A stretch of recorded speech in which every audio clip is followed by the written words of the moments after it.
Okay, we're back out here and we were putting some sensors in their location. I took some of the old sensors off the Squarebody Chevy motor, the 350 small block, and I went ahead and got a water temperature sensor. But this is the same one that you would have put on that Chevy engine. I got a new one because that other one looked really cruddy. But I got the oil pressure sensor. Let me see if I can get a light down here. I already got it mounted. And on my Chevy, it had that little adapter on it. It's a brass adapter, and that actually threaded into the side of the block here of the Cummins engine. And then I went ahead and threaded the oil sensor right into that. Anyway, so I'm gonna go ahead and put in the water temperature sensor, which is going clear back here at the very back side of the block. You can see the hole there. And I did have to buy an adapter because the sensor that was in there before was much bigger. So here's the adapter. I'm gonna go ahead and get that threaded in first. And then we'll go ahead and get that threaded in. So just get it snug by hand here. Get my socket.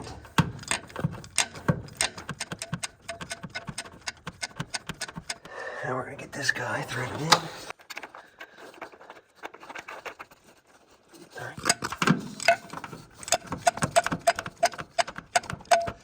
All right, cool. So now it'll be this dark green wire, I believe, that goes on that guy. I'm gonna clean that connection up before I do that. So I needed to do a video on this, but I never did film it. I took apart the gauge cluster here and I kind of redid it. As you can see right here, this used to be the fuel gauge, which is the old one sitting right here. I wanted a tachometer on this engine, so I got this gauge. I think I bought it from Summit Motor Racing stuff. But got my normal speedometer gauge, oil pressure, water temp, got my battery voltage, and then here's my fuel. So I did have to buy that one as well. And when they sent it to me, it had a red needle on it. So I ended up buying some paint, mixed some colors together, and I got the colors pretty close. So I have 2 more gauges coming in the mail. I'm gonna do an EGT and a boost gauge.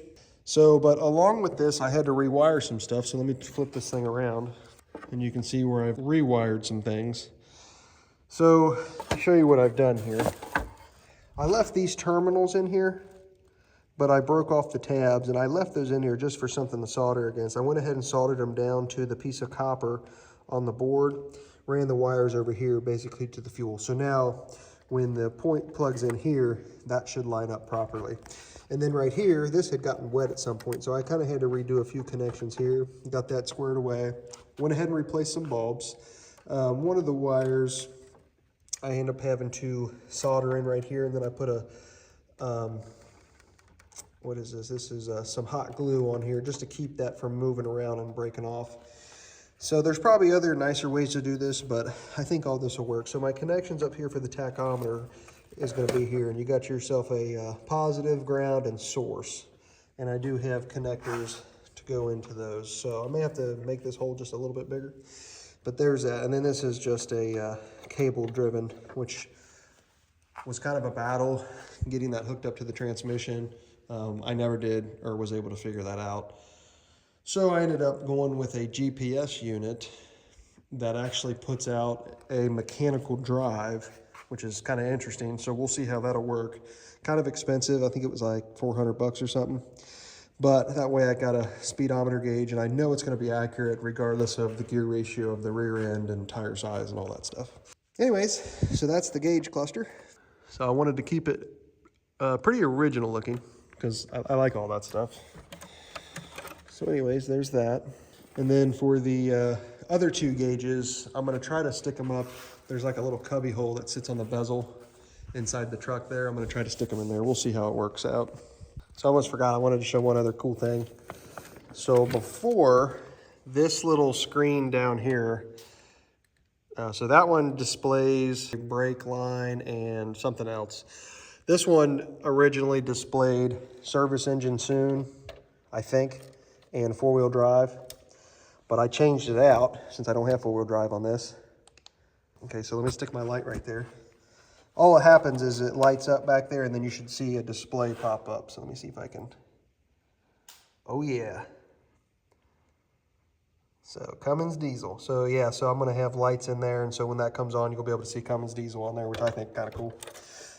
A little bit different, adding a little touch to it that probably no one else has done or anything like that. But the way I did that is I bought some transparent paper, and I actually printed that on there, and then essentially got some colored transparent paper and tried to match this color in the dark, and then when it lights up, it's almost the same color as this one as well. So I thought that was kind of cool. I got these auto meters online, and I got a boost gauge and a pyrometer gauge. So I want to make this look as original to the Chevy as possible. What I'm going to do is take the front plate off here and give it a paint color similar to the Chevys. And I already took the front plate off of this. So that one's ready to be painted now. It was hard to find the information on how to pull these off of there. Essentially they're crimped on. So you have to pry up around this ring all the way around, and then you can kind of twist it off of there. And I'll show you. Here's the ring, and you can kind of see where I pried up a little bit. Now that, you won't ever see these pry marks once you get everything back on there. So, but that's what I'm gonna do. I'm gonna go ahead and pry this one off, and then we'll see if we can mix a little bit of paint to match that orange color, and we'll paint it. All right, so I got that one off. That one I had to work at a little bit more. So let's get these painted up and make them look like my other gauges. Okay, essentially I'm gonna be mixing some paint here to try to get as close to this color as I possibly can. And then we're just gonna paint these needles to make it look like the Chevy needle.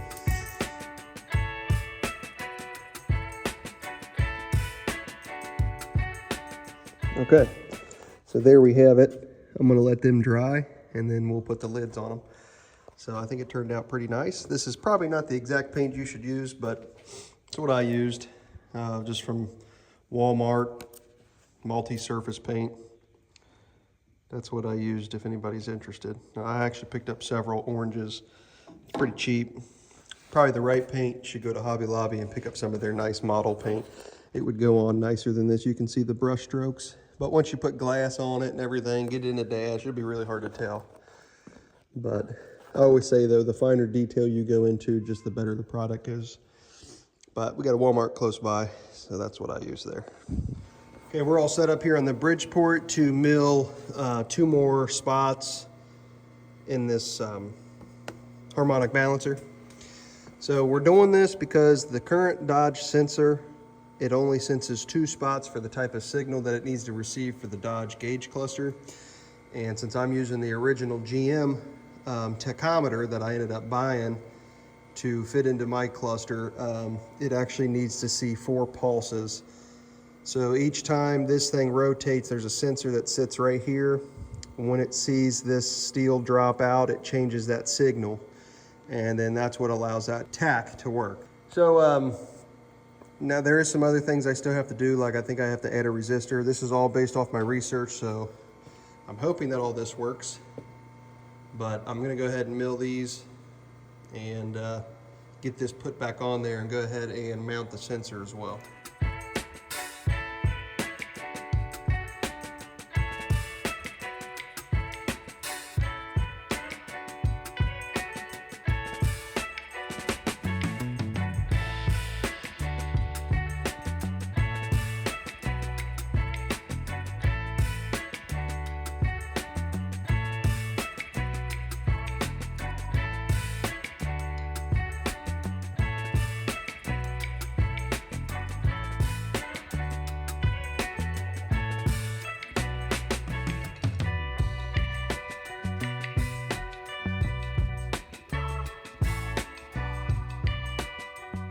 Okay, I haven't done an update in a while.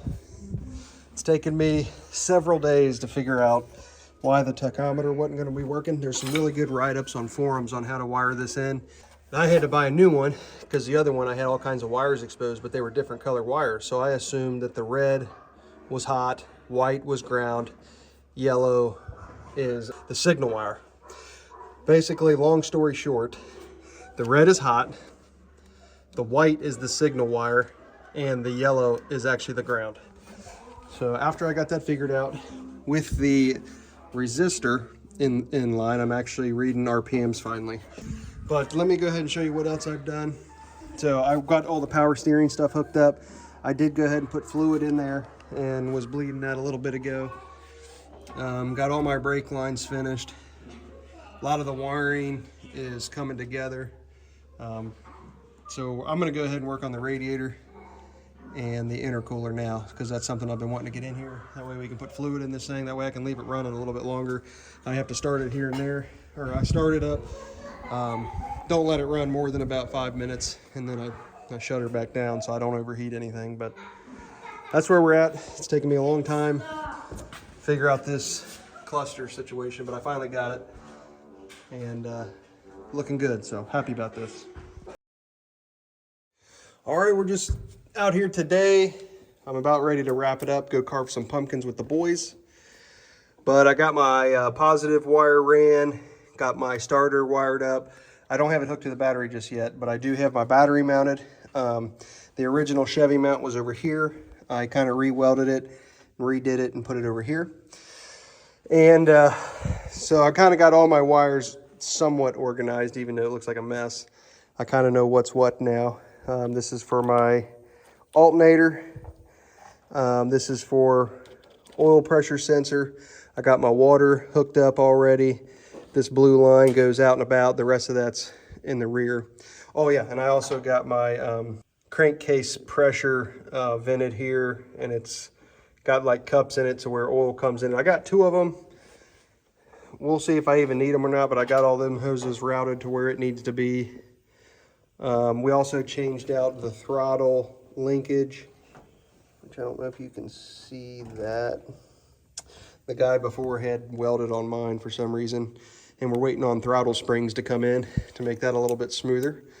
But that's where we're at so far. Okay, so I want to show what I did as far as, prepping this to put the radiator in. I went ahead and put the core frame bolts in, and I realized they were going to be in the way of the intercooler. So I had to cut a square in this framing and recess that bolt down in there. So it took me a little bit. I did both sides. It kind of looks like a wreck, but I ended up using an air hammer mostly and ripped that out of there. So, but anyways, that's what I did to take care of that issue. Now the intercooler is going to sit in there like it was before. The reason why I had to recess that is because I'm using the Dodge intercooler and Dodge radiator. And that radiator sits up high enough to where it actually will hit here. So with those bolts being there, it would have for sure hit. Now that they're gone, I've got about a 1/4 inch space. So it's something we're gonna have to deal with and keep playing with as we go on. But this is probably the worst part of the swap so far. It's just trying to get these radiators to fit. Okay, I finally got the radiators installed. Let me show you how I done it here. So I made my own little rubber grommets for up top. So the actual radiator is only bolted in 2 spots. There's these little things at the bottom that'll go into little holes that I drilled down in here, and I also have rubber boots on that. So you basically set the radiator in those holes, and then you kind of lean it back, and then I welded a nut back in here for that bolt on either side. That way you can tighten it together. And let's see here, let me show you the intercooler. So the intercooler had holes back here, and basically what I did is I put rubber boots here, mounted it in 2 spots there, and then also I have it mounted, I have it mounted right here.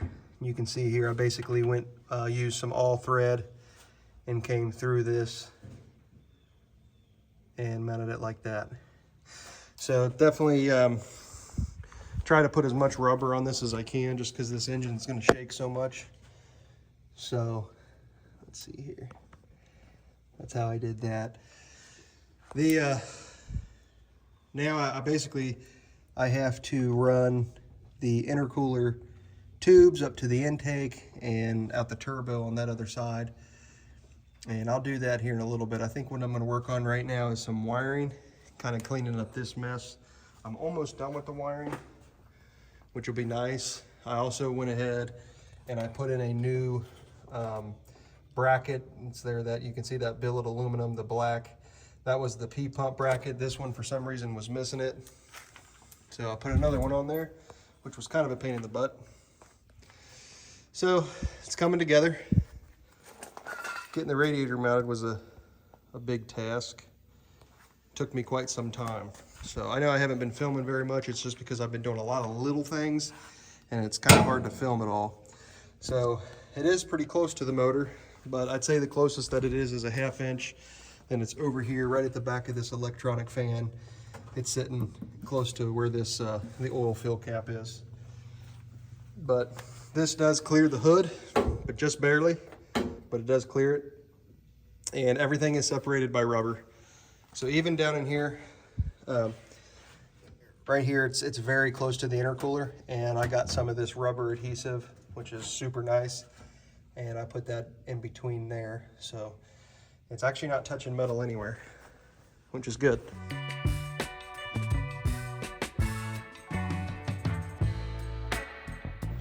So I'm finally getting around to mounting this alternator. This is the Dodge Alternator, and if you didn't know, the Dodges used a voltage regulator inside their PCM, and so you will need an external voltage regulator for this alternator if you use it. You can buy a different kind of alternator. I think GM, you can get one that'll actually work, but I just wanted to keep this one since I already had it, and those external voltage regulators are really cheap. So that's what we're doing, and we're going to go ahead and put the belt on here. So I end up having to remove the radiator, as you can see, to be able to put that in there. And we're going to get everything wired up here. And we got to wire up the voltage regulator, wire up a few contactors, and this truck is almost ready to run.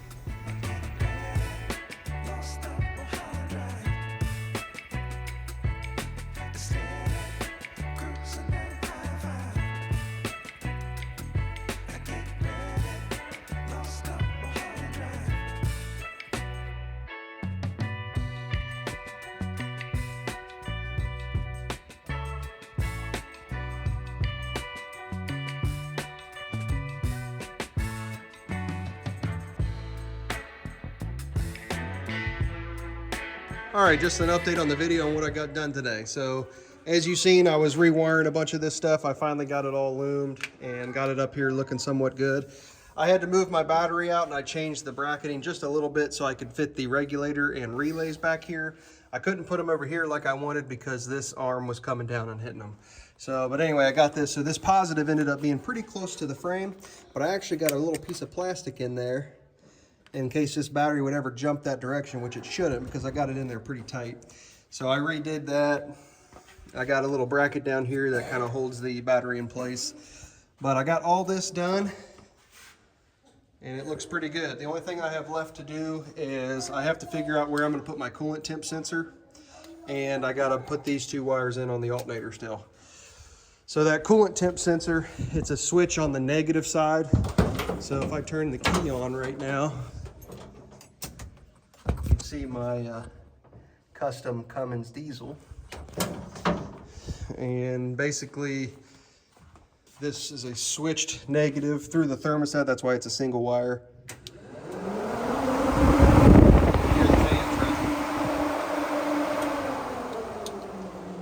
So, got all that wired up, pretty happy about it. I need to get the coolant system together, put coolant in here, start running all that, making sure I don't have any leaks. And then this engine is almost ready to be put on the road. Now we got a lot of work yet to do inside the cab. We don't have a seat, we don't have the cluster back together. So we got quite a bit of work to do there. But that's an update on today's progress. Happy that most of this is wired. I'd say probably 98% of the cab, or I'm sorry, the engine bay is completely wired. So I got a little bit of stuff to clean up here. All this stuff goes out to the back. Some of this stuff was just extra going to the ECM.